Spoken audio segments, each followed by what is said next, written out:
The phone's blue glow carved into my eyes like frostbite, the kind that numbs before it burns. Her text sat there on the screen, pulsing like a wound. Don't wait up. Late meeting with the team. If you've ever had that gut-deep feeling that something's wrong, if your pulse ever betrayed you before your brain could name it, then you'll understand. And if stories like this hit close to home, don't forget to subscribe. You're not alone in this. My thumb trembled above the keyboard, indecisive, half fighting my own heartbeat. Midnight crawled by. The fridge hummed. My heart didn't, it staggered, uneven, like it had forgotten rhythm. I typed. Deleted. Typed again. Hope you and Mark have fun. I hit send before my brain could rescue me from my own mouth. Her reply came fast. Too fast. What do you mean? Those 4 words struck my nervous system like voltage, my amygdala firing, adrenaline surging, blood pressure climbing. I'd meant it as sarcasm, a jab dressed like humor. But her panic wasn't performative. It was instinctive. The living room suddenly felt like an interrogation room. The couch cold. The air metallic. The scent of her lavender perfume lingered, twisting the knife.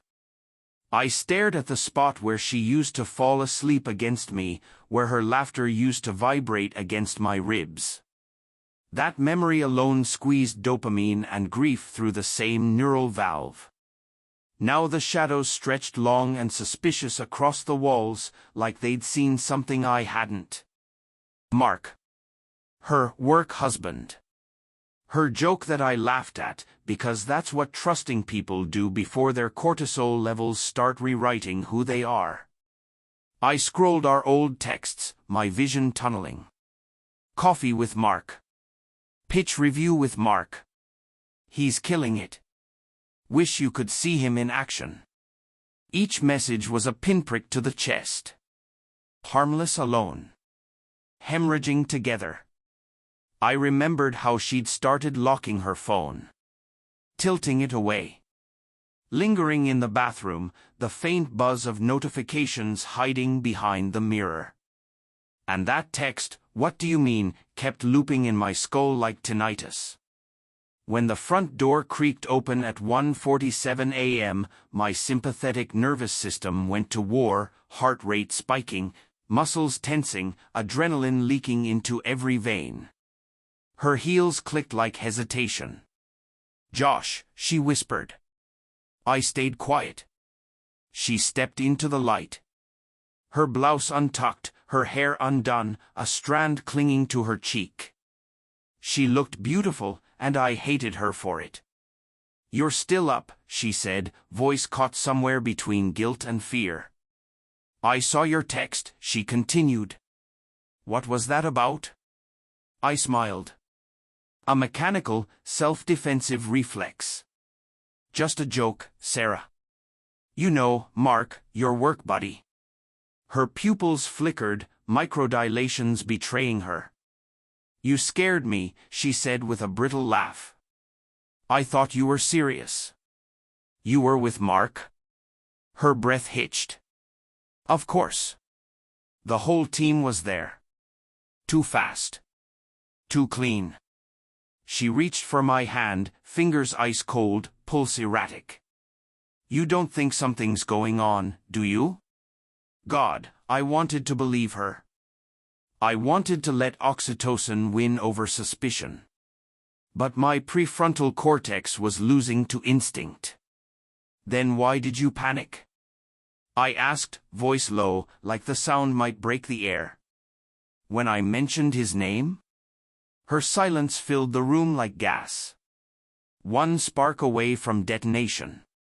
"Then, I panicked because it hurt, Josh," she said, turning to the window. Her reflection shimmered like guilt in glass. "That you'd even think that. That you'd throw his name at me like a weapon." It sounded rehearsed. My mirror neurons didn't fire empathy, they registered deceit. "Look at me," I said. She didn't. Sarah. Look. At. Me. She turned, tears trembling in her lashes. You're crazy, she whispered, but her voice cracked halfway through the word. Show me your phone, I said. Not a question. Color drained from her face. For a second, I thought she'd refuse. Then she handed it over.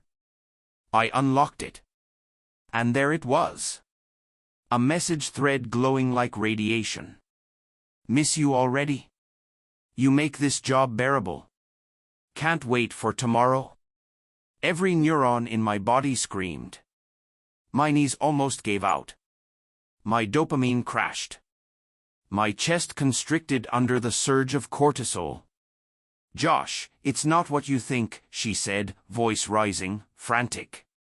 It's just flirting. It doesn't mean anything. Doesn't mean anything? I spat. You're telling him you miss him. You're lying to me. How long, Sarah? Her sob cracked open the room. It's not physical. He listens to me. You've been so distant. Always working. Don't you dare, I said, words grinding between my teeth. Don't you dare blame me for this. The air thinned. I could feel my heartbeat in my fingertips. I turned toward the door, grabbing my keys like oxygen. Where are you going? She cried. I don't know if we can fix this. The words scraped my throat on their way out. I stepped into the cold night.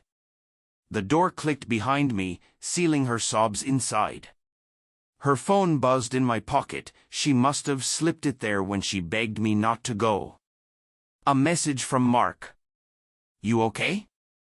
I didn't open it. I already knew.